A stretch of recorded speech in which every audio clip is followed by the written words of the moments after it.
अस्सलाम वालेकुम स्टूडेंट्स, कैसे हैं आप लोग? उम्मीद है आप सब खैरियत से होंगे। आई am Saeeda Kamna Nadeem, I am your biology teacher for class 9th। Students, आज हम पढ़ने जा रहे हैं difference between prokaryotic cell and eukaryotic cell. अपने टॉपिक को बाकायदा शुरू करने के लिए हम चलते हैं वाइट बोर्ड की तरफ। स्टूडेंट्स, आज हम पढ़ने जा रहे हैं difference between prokaryotic and eukaryotic cell. हम इसके अंदर प्रोकैरियोटिक सेल और यूकैरियोटिक सेल की डायग्राम भी देखेंगे और साथ साथ हम ये देखेंगे कि प्रोकैरियोटिक सेल और यूकैरियोटिक सेल की कैरेक्टरिस्टिक्स में क्या डिफरेंस होता है। तो स्टूडेंट्स, हम आज का टॉपिक स्टार्ट करने जा रहे हैं जो कि difference between prokaryotic and eukaryotic cells. और इस टॉपिक में हम प्रोकैरियोटिक सेल्स और यूकैरियोटिक सेल्स की वो कैरेक्टरिस्टिक्स स्टडी करेंगे जो कि इन दोनों को आपस में डिफरेंशिएट करती हैं। सबसे पहले अगर हम बात करें कि प्रोकैरियोटिक सेल और यूकैरियोटिक सेल में जो मेजर डिफरेंस होते हैं वो क्या होते हैं कि प्रोकैरियोटिक सेल का स्ट्रक्चर बहुत ही सिंपल होता है। इसका मतलब ये हुआ कि प्रोकैरियोटिक सेल्स जो होते हैं वो क्या होते हैं, सिंपलर होते हैं as compare to eukaryotic cells. तो हम कहते हैं कि प्रोकैरियोटिक सेल्स आर सिंपलर। और किससे सिंपलर होते हैं देन यूकैरियोटिक सेल्स।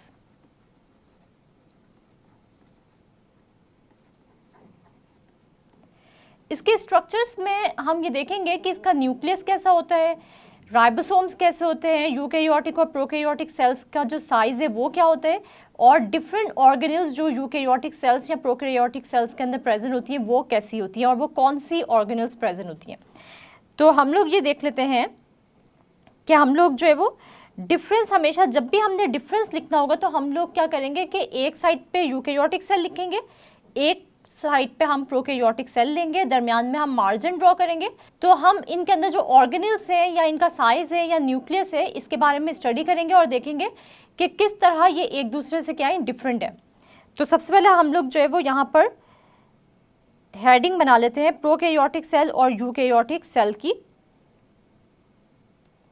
इसके बाद में आप लोगों को क्या करूँगी, इसकी डायग्राम जो है वो एक्सप्लेन करूँगी जिससे आप लोगों को इसकी कैरेक्टरिस्टिक्स जो हम पढ़ने जा रहे हैं उनका मज़ीद जो है वो क्या हो जाएगा, अंदाज़ा हो जाएगा कि इनमें क्या डिफरेंस है।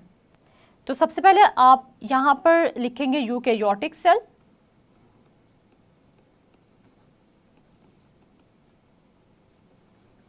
और दूसरी साइड पे आप लिख लेंगे प्रोकैरियोटिक सेल।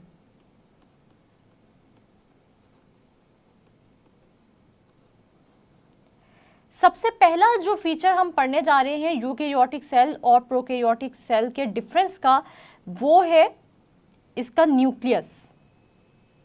तो यहाँ दरमियान में आप क्या करेंगे, यहाँ पर आप लिखेंगे न्यूक्लियस, यानी आप यहाँ पर न्यूक्लियस की हेडिंग देंगे, इसको आप करेंगे अंडरलाइन और दरमियान में आप क्या करेंगे, मार्जिन ड्रॉ करेंगे।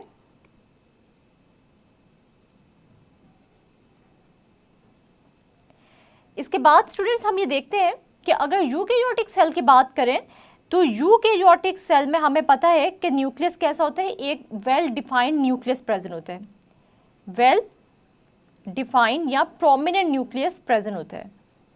वेल डिफाइंड या हम इसको क्या कहते हैं कि प्रोमिनेंट न्यूक्लियस प्रेजेंट होते हैं, जो कि आपको जब भी हम माइक्रोस्कोप के नीचे यूकैरियोटिक सेल को एग्जामिन करेंगे तो आपको क्या नज़र आएगा, एक बिल्कुल वेल डिफाइंड मेम्ब्रेन बाउंडेड या प्रोमिनेंट न्यूक्लियस नज़र आएगा। लेकिन अगर हम यही न्यूक्लियस ऑब्जर्व करना चाहें प्रोकैरियोटिक सेल में तो आपको किसी किस्म का जो न्यूक्लियस है वो नज़र नहीं आएगा, यानी इसके अंदर क्या होते हैं, वेल डिफाइंड न्यूक्लियस क्या होते हैं, एब्सेंट होते हैं। Well defined nucleus is absent. तो पहला डिफरेंस जो हमारे पास है वो ये है कि प्रोकैरियोटिक सेल में आपको वेल डिफाइंड या प्रोमिनेंट न्यूक्लियस नज़र नहीं आएगा, लेकिन जो यूकैरियोटिक सेल्स हैं उनमें आपको एक प्रोमिनेंट या फिर वेल डिफाइंड न्यूक्लियस नज़र आएगा और ये कवर होगा न्यूक्लियर एनवलप से। इसके बाद स्टूडेंट्स हम देखते हैं कि अगर यूकैरियोटिक सेल और प्रोकैरियोटिक सेल के न्यूक्लियस में डिफरेंस है और इनके जो क्रोमोसोम्स हैं, इन केस ऑफ यूकेरियोटिक सेल्स अगर हम बात करें तो इनके क्रोमोसोम्स तो कहाँ पे प्रेजेंट होंगे, इनके क्रोमोसोम्स प्रेजेंट होंगे इन, या जेनेटिक जो मटेरियल है वो कहाँ पे प्रेजेंट होगा, इन न्यूक्लियस। यानी यूकेरियोटिक सेल के केस में जो क्रोमोसोम्स मौजूद होंगे वो कहाँ पर मौजूद होंगे, वो मौजूद होंगे न्यूक्लियस के अंदर। लेकिन प्रोकैरियोटिक सेल में ये क्रोमोसोम्स या ये जेनेटिक मटेरियल कहाँ पर मौजूद होगा, ये जो डीएनए है ये कहाँ पर मौजूद होगा, तो वो हम देख लेते हैं कि अगर हम इनके क्रोमोसोम्स की बात करें तो यूकैरियोटिक सेल के क्रोमोसोम्स जो होंगे या डीएनए जो होगा वो कहाँ पर पाया जाएगा, वो पाया जाएगा न्यूक्लियस के अंदर। तो हम देखते हैं chromosomes are found in nucleus, जो कि आपको नज़र आएंगे जब नॉन डिवाइडिंग फेज में होंगे तो वो किस फॉर्म में नजर आएंगे, क्रोमेटिन मटेरियल की फॉर्म में नजर आएंगे। तो हम देखते हैं कि यूकैरियोटिक सेल्स के जो क्रोमोसोम्स हैं वो न्यूक्लियस में पाए जाएंगे। लेकिन जब हम प्रोकैरियोटिक सेल्स की बात करते हैं तो प्रोकैरियोटिक सेल के केस में जो क्रोमोसोम्स होते हैं उनमें सिर्फ डीएनए होगा, और ये कहाँ पे होगा, ये साइटोप्लाज्म के अंदर जो है वो प्रेजेंट होगा, ये किसी न्यूक्लियस में प्रेजेंट नहीं होगा। तो हम देखते हैं कि इनके क्रोमोसोम्स में क्या चीज़ होगी, chromosomes consist of nucleus only, chromosomes consist of DNA only, and found in cytoplasm।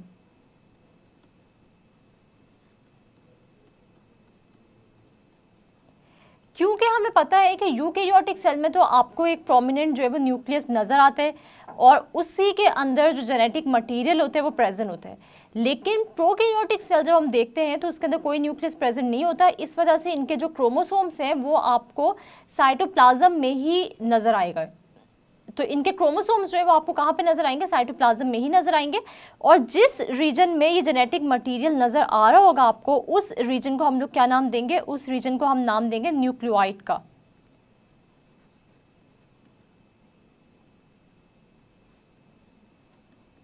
Nucleoid का हम नाम देंगे इस रीजन को, और ये डेफिनेशन बहुत ही इंपॉर्टेंट है कि वो रीजन प्रोकैरियोटिक सेल का जहाँ पर ये क्रोमोसोम्स या डीएनए जो है वो आपको दिखाई देगा साइटोप्लाज्म के अंदर, इस रीजन को हम लोग नाम देंगे न्यूक्लियोइड का। तो हम लोग यहाँ पर जो है वो आपको इनकी डायग्राम्स दिखाते हैं कि एक प्रोकैरियोटिक सेल में आपको न्यूक्लियस नज़र आ रहा है या नहीं आ रहा, और एक यूकैरियोटिक सेल, जैसे कि हमने यहाँ पर एक प्लांट सेल की एग्जांपल ली है जो कि एक यूकैरियोटिक सेल है, आपको यहाँ पर न्यूक्लियस नज़र आ रहा है या नहीं आ रहा। तो स्टूडेंट्स हम ये देखते हैं कि अगर मैं आपको यहाँ पर एक प्लांट सेल की एग्जांपल दूँ जो कि एक यूकैरियोटिक सेल है, तो हम यहाँ पर जो है वो लिख भी देते हैं कि प्लांट सेल जो है वो क्या है, यूकैरियोटिक सेल है। और ये यूकैरियोटिक सेल क्यों है, क्योंकि इसके अंदर वेल डिफाइंड न्यूक्लियस प्रेजेंट है। तो आपको यहाँ पर एक वेल डिफाइंड, एक प्रोमिनेंट न्यूक्लियस जो है वो प्लांट सेल में नज़र आ रहा है। इसका मतलब ये हुआ कि यूकैरियोटिक सेल में आपको न्यूक्लियस नज़र आ रहा है, ठीक है। लेकिन अगर मैं आपको यहीं पर एक बैक्टीरियल सेल दिखाऊं तो आपको साफ डिफरेंस नज़र आएगा कि आपको यहाँ पर इस बैक्टीरियल सेल में किसी किस्म का भी न्यूक्लियस जो है वो आपको कहीं पर भी नज़र नहीं आ रहा। और जो इसका डीएनए है, ये जो आपको कॉइल्ड फॉर्म में नज़र आ रहा है डीएनए, ये डीएनए कहाँ पर प्रेजेंट है, एक रीजन में प्रेजेंट है जिसको हम लोग क्या नाम दे रहे हैं, न्यूक्लियोइड का नाम दे रहे हैं, ठीक है। तो हम ये देखते हैं कि आपको यहाँ पर कोई बाउंड्री, कोई न्यूक्लियर एनवेलप नज़र नहीं आ रहा जिसके अंदर कि ये डीएनए प्रेजेंट हो। तो हम ये कहते हैं कि ये डीएनए जो है ये साइटोप्लाज्म में जो है वो फ्रीली जो है वो प्रेजेंट है, ठीक है। और इस रीजन को जहाँ पर ये डीएनए आपको नज़र आ रही है, इसको हम लोग क्या नाम दे रहे हैं, इसको हम लोग नाम दे रहे हैं न्यूक्लियोइड का। तो ये एक प्रोकैरियोटिक सेल है, यानी बैक्टीरिया की जब हम लोग एग्जाम्पल पढ़ रहे हैं किसके अंदर, प्रोकैरियोटिक सेल में। तो प्रोकैरियोटिक सेल की जितनी भी कैरेक्टरिस्टिक्स हैं वो हम लोग देखेंगे इस बैक्टीरियल सेल के थ्रू, क्योंकि ये एक प्रोकैरियोटिक सेल है। और जो यूकैरियोटिक सेल्स की कैरेक्टरिस्टिक्स हैं वो हम देखेंगे प्लांट सेल के थ्रू, क्योंकि प्लांट सेल एक यूकैरियोटिक सेल है। अब हम लोग इसके नेक्स्ट फीचर की तरफ आ जाते हैं और हम लोग हेडिंग देते हैं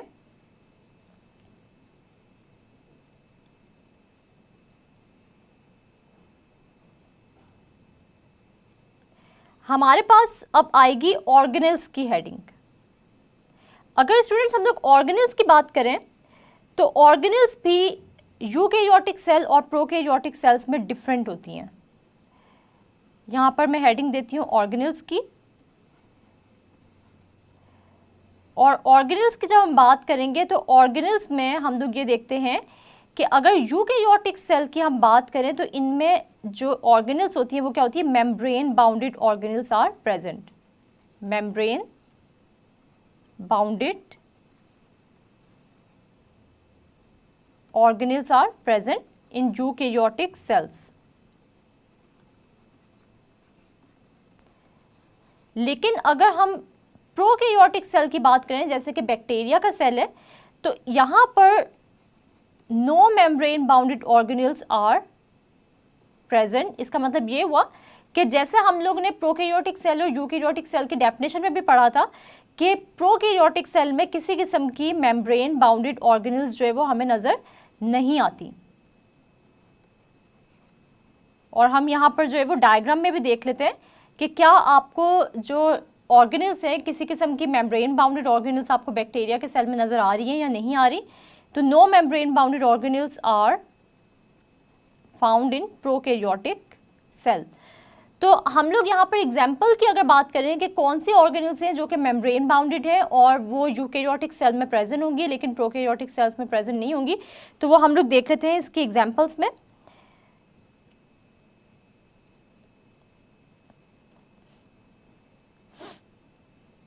यहाँ पर हम लोग जो है वो अगर एग्जाम्पल देखना चाहें कि कौन से ऑर्गेनेल्स हैं जो कि यूकैरियोटिक सेल्स में प्रेजेंट होते हैं लेकिन प्रोकैरियोटिक सेल्स में प्रेजेंट नहीं होते, तो उसके अंदर हम लोग देख लेते हैं कि मेम्ब्रेन बाउंडेड ऑर्गेनेल्स में माइटोकॉन्ड्रिया आ जाता है।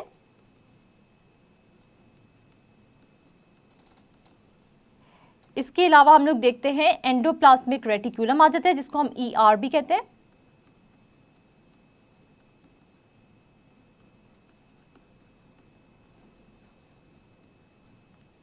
इसके अलावा हम लोग देखते हैं गोल्जी अपरेटस भी एक मेम्ब्रेन बाउंडेड ऑर्गेनेल है।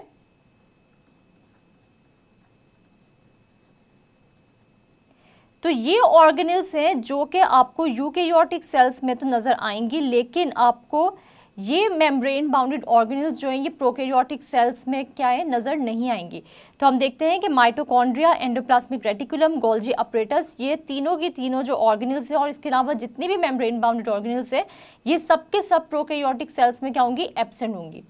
तो हम लोग इसकी डायग्राम की तरफ जाते हैं और मैं आप लोगों को बताती हूँ कि प्लांट सेल में आपको मेम्ब्रेन बाउंडेड ऑर्गेनेल्स जो है वो नज़र आ रही हैं, लेकिन जब हम बैक्टीरिया का सेल देखते हैं तो उसमें आपको किसी किस्म की मेम्ब्रेन बाउंडेड ऑर्गेनेल्स नज़र नहीं आती। तो स्टूडेंट्स आपके सामने ये प्लांट सेल है जिसमें हमने सबसे पहले ये देखा कि न्यूक्लियस जो है वो क्या है, प्रेजेंट है, प्रोमिनेंट।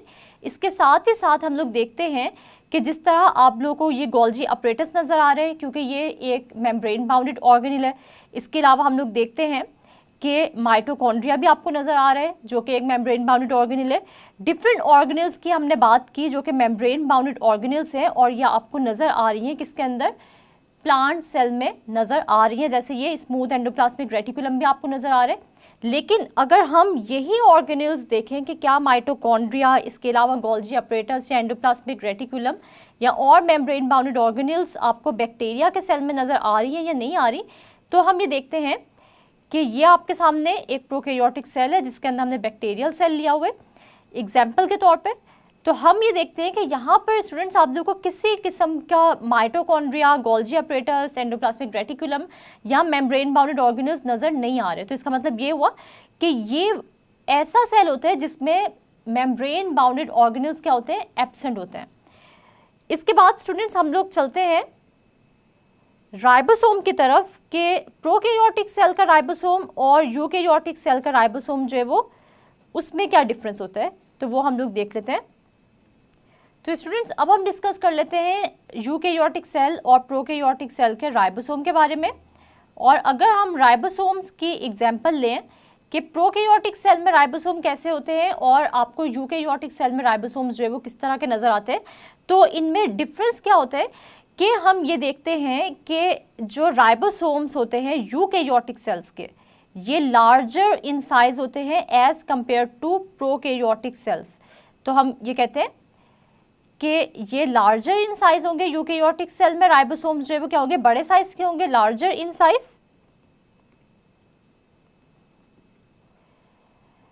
यूकैरियोटिक सेल के राइबोसोम्स क्या होंगे, लार्जर इन साइज होंगे as compare to prokaryotic cells. और प्रोकैरियोटिक सेल्स के जो राइबोसोम्स होंगे वो क्या होंगे, स्मॉलर इन साइज होंगे as compare to eukaryotic cells. तो इन दोनों के साइज में जो है वो क्या होता है, डिफरेंस होता है अगर हम राइबोसोम्स की बात करें। इसके बाद स्टूडेंट्स हम लोग अपने नेक्स्ट फीचर की तरफ आ जाते हैं, जो कि क्या है, साइज। यानी आपको प्रोकैरियोटिक सेल का ओवरऑल साइज और यूकैरियोटिक सेल का जो ओवरऑल साइज है वो आपको जो है वो कैसा नजर आता है। साइज ऑफ सेल, अगर हम सेल के साइज की बात करें तो स्टूडेंट्स हम ये देखते हैं, स्टूडेंट्स अगर हम लोग साइज की बात करें कि प्रोकैरियोटिक सेल का साइज बड़ा होता है या यूकैरियोटिक सेल का साइज बड़ा होता है, तो हम ये देखते हैं कि यूकैरियोटिक सेल का साइज जो है वो 10 टाइम्स बिगर होता है as compare to prokaryotic cells. तो हम कहते हैं कि ये 10 टाइम्स क्या होता है, लार्जर होता है eukaryotic cells in size 10 times. हम देखते हैं कि ये यूकैरियोटिक सेल क्या होते हैं, 10 टाइम्स लार्जर इन साइज होते हैं as compare to prokaryotic cells. तो इसका मतलब ये हुआ कि ये क्या होगा, ये 10 टाइम्स स्मॉलर होगा साइज में as compare to eukaryotic cell. तो हम यहाँ पर ऐसे भी लिख सकते हैं कि 10 टाइम्स प्रोकैरियोटिक सेल स्मॉलर होगा साइज में as compare to eukaryotic cell. तो हम ये कह सकते हैं कि कोई भी यूकैरियोटिक सेल अगर हम उसके साइज को देखेंगे तो यूकैरियोटिक सेल का साइज 10 गुना प्रोकैरियोटिक सेल के साइज की निस्बत जो है वो क्या होगा, बड़ा होगा। इसके बाद स्टूडेंट्स हमारे पास अगला जो फीचर है वो हम लोग देख लेते हैं। प्रोकैरियोटिक सेल और यूकैरियोटिक सेल में और क्या डिफरेंस होता है, वो डिफरेंस होते हैं इनके सेल वॉल की कॉम्पोजिशन का। तो हम यहाँ पर हेडिंग बनाएंगे सेल वॉल की, और सेल वॉल की हेडिंग में हम लोग यहाँ पर क्या बताएंगे कि अगर हम यूकैरियोटिक सेल की सेल वॉल की कॉम्पोजिशन देखें और इसमें एग्जांपल लें एक प्लांट की सेल वॉल की, तो ये मेजरली जो है वो हम लोग देखते हैं किस केमिकल कंपाउंड से बनी होती है। तो ये प्लांट सेल वॉल बनी होती है सेलुलोज से। और अगर हम यहाँ पर यूकैरियोटिक सेल में ही एग्जांपल लें एक फंगल सेल वॉल की, तो इसकी कॉम्पोजिशन भी प्रोकैरियोटिक सेल की सेल वॉल से डिफरेंट होती है और ये बनी होती है काइटिन से। और हम ये देखते हैं कि चाहे हम काइटिन की बात करें या सेलुलोज की बात करें, तो ये दोनों के दोनों क्या होते हैं, कार्बोहाइड्रेट्स होते हैं और ये पॉलीसैकेराइड्स होते हैं। यानी कि पॉलीसैकेराइड जैसे मैंने आप लोगों को बताया था कि ऐसे कार्बोहाइड्रेट्स जो कि बहुत सारे मोनोसैकेराइड यूनिट से बने होते हैं उनको हम कहते हैं पॉलीसैकेराइड्स। इसके बाद अगर हम लोग बात करें प्रोकैरियोटिक सेल की और इसमें हम एग्जांपल लें बैक्टीरियल सेल वॉल की, तो बैक्टीरियल सेल वॉल की कॉम्पोजिशन क्या होगी, डिफरेंट होगी as compare to plant cell and fungal cell wall. तो बैक्टीरियल सेल वॉल की कॉम्पोजिशन डिफरेंट होगी as compare to plant cell wall and fungal cell wall. और वो क्यों डिफरेंट होगी, क्योंकि ये बनी होती है पेप्टाइडोग्लाइकन से, पेप्टाइडोग्लाइकन से। और पेप्टाइडोग्लाइकन क्या है, ये कॉम्प्लेक्स है अमाइनो एसिड्स का और complex of amino acids and sugars.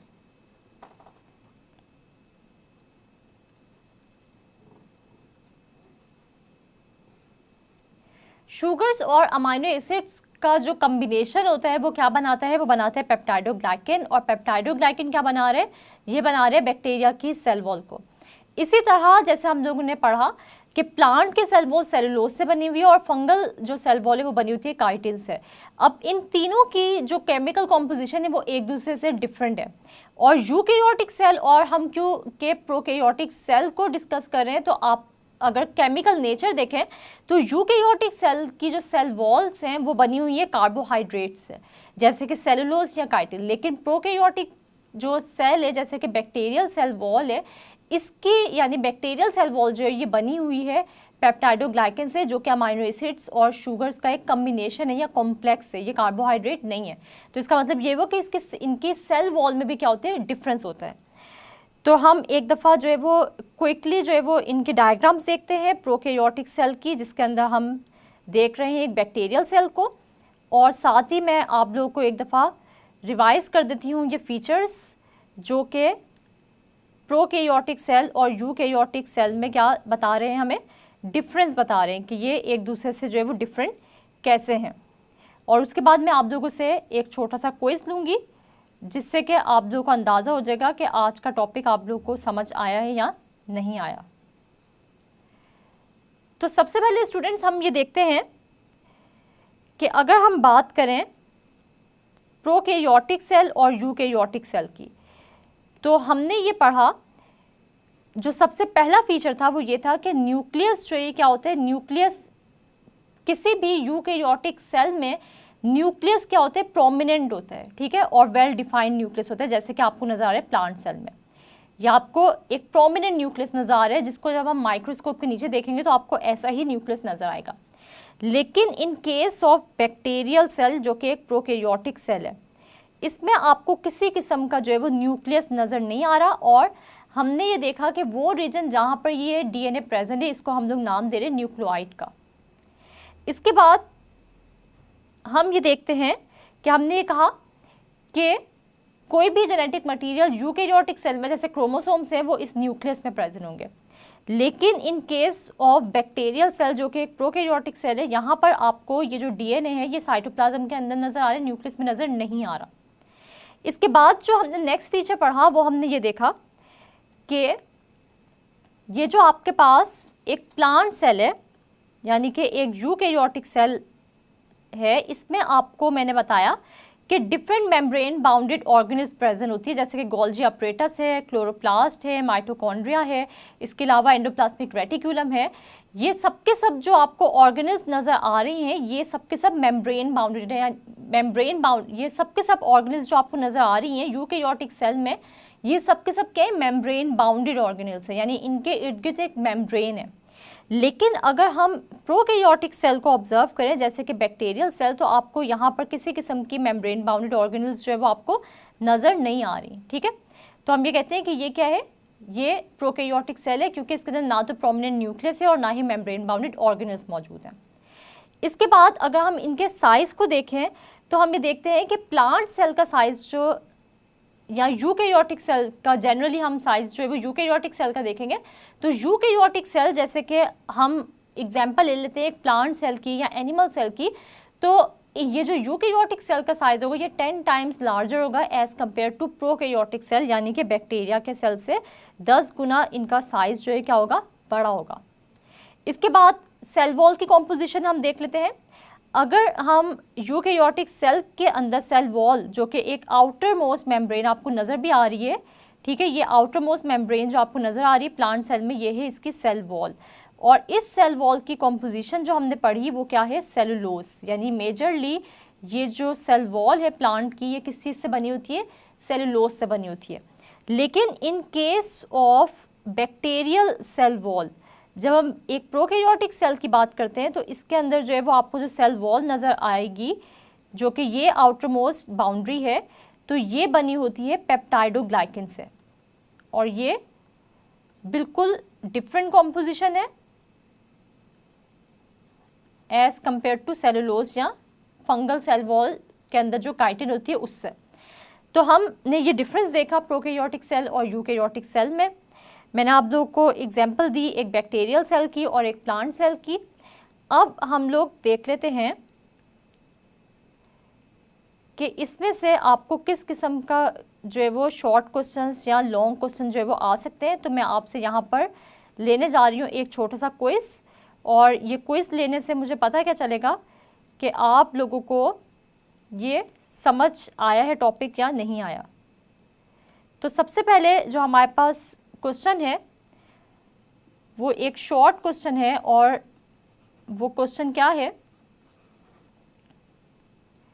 पहला क्वेश्चन है, give chemical composition of bacterial cell wall. Chemical composition of bacterial cell wall। तो स्टूडेंट्स, आप लोगों को पता है, जैसे अभी मैंने आप लोगों को बताया भी है इसी लेक्चर के दौरान, कि cell wall of bacteria are composed of peptidoglycan. तो आप लोगों को इसका आंसर जो है वो आपके फिंगर टिप्स पे होना चाहिए। और पेप्टाइडोग्लाइकन क्या है? It is a complex of amino acids and sugars. इसके बाद हमारे पास क्या है? इसके बाद हमारे पास जो है वो है नेक्स्ट क्वेश्चन, और वो है define nucleoid. Define nucleoid.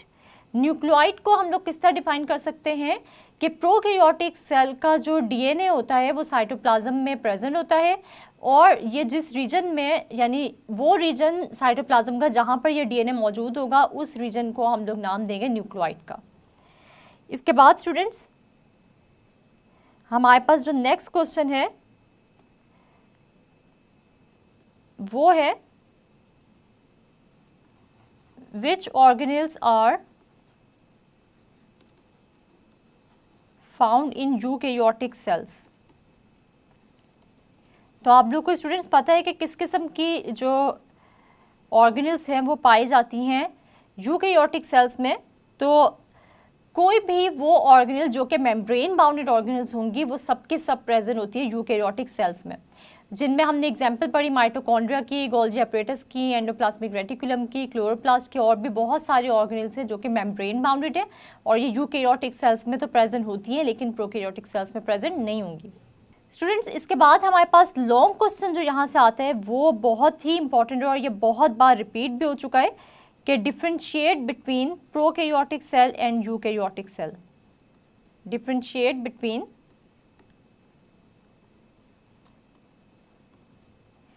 Prokaryotic cell and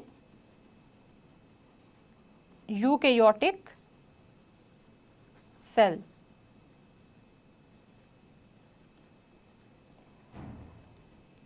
students, आप लोगों ने ये क्वेश्चन किस तरह अटेम्प्ट करना है, तो मैं आप लोगों को बता देती हूँ कि सबसे पहले आपने जो है हेडिंग देनी है, एक तरफ यूकैरियोटिक सेल की, सबसे पहले आप लोग हेडिंग देंगे दोनों की। एक तरफ आप जो है वो लिखेंगे यूकैरियोटिक सेल्स, और एक तरफ आप लिखेंगे प्रोकैरियोटिक सेल। दरमियान में आप मार्जिन लगा लेंगे। इसके बाद आप दरमियान में जो सबसे पहले हेडिंग देंगे वो लिखेंगे न्यूक्लियस की। इसके बाद आप न्यूक्लियस को डिस्कस करेंगे, और फिर आप हेडिंग देंगे दरमियान में क्रोमोसोम्स की। क्रोमोसोम्स को डिस्कस करेंगे। इसके बाद आप हेडिंग देंगे ऑर्गेनेल्स की। ऑर्गेनेल्स को डिस्कस करेंगे। फिर आप जो है वो क्या, इसके अंदर एक और हेडिंग, ऑर्गेनेल्स के अंदर ही एक और हेडिंग आप देंगे, ऑर्गेनेल्स के बाद बल्कि आप हेडिंग देंगे, ऑर्गेनेल्स के बाद आप हेडिंग देंगे राइबोसोम्स की। फिर आप हेडिंग देंगे साइज ऑफ सेल की, और लास्ट पे आप हेडिंग देंगे सेल वॉल की, केमिकल कॉम्पोजिशन की, या आप खाली जो है वो सेल वॉल की भी हेडिंग दे सकते हैं।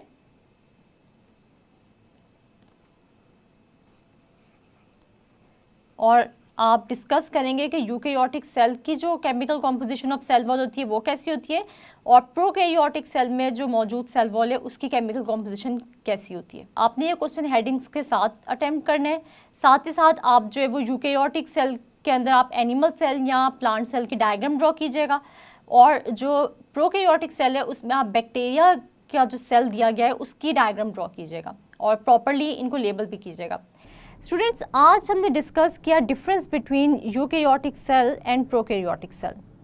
हमने डिफरेंट फीचर्स देखे हैं, डिफरेंट कैरेक्टरिस्टिक्स देखे हैं यूकैरियोटिक सेल और प्रोकैरियोटिक सेल्स के, कि किस तरह ये दोनों आपस में डिफरेंस रखते हैं। स्टूडेंट्स, इसके बाद मैंने आप लोगों से क्विज लिया और मैंने आपको एक छोटी सी एक्टिविटी दी कि आपने इस क्विज की रिटन प्रैक्टिस करनी है। उम्मीद है आज के लेक्चर की आपको अच्छे समझ आ गई होगी। नेक्स्ट लेक्चर तक के लिए अपना बहुत सारा ख्याल रखिएगा और मुझे दुआओं में याद रखिएगा। अल्लाह हाफिज़।